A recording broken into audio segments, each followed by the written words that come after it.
আসসালামু আলাইকুম এভরিওয়ান। আজকে আমি যাব ডক্টরের কাছে, কারণ আমার জ্বর হয়েছে আর আমার জ্বরটা কিছুতেই কমছে না। সেই জন্য আমার ডাক্তারের কাছে যেতে হবে।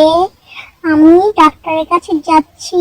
তো ডাক্তার দেখানো শেষ, আমি এখন গুটি গুটি পায়ে আসছি হচ্ছে একটা পার্কে।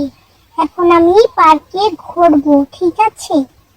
এটা হচ্ছে একটা ছোট মিনি পার্ক। হ্যাঁ, আর একটা পার্কটা কিন্তু আমার কাছে বেশ ভালো লাগে।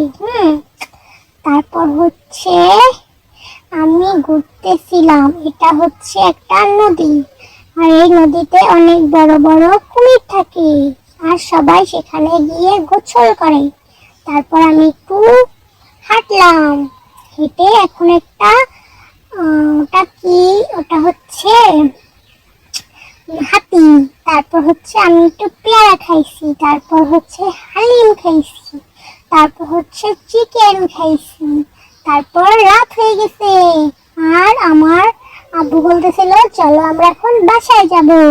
তারপর আমরা বাসায় চলে আসছি। আর আমি এভাবে কথা বলতেছি কারণ আমার ফ্রেন্ডরা কমেন্ট করছে যে আমার কথা নাকি তারা বুঝে না। ঠিক আছে, আল্লাহ হাফেজ।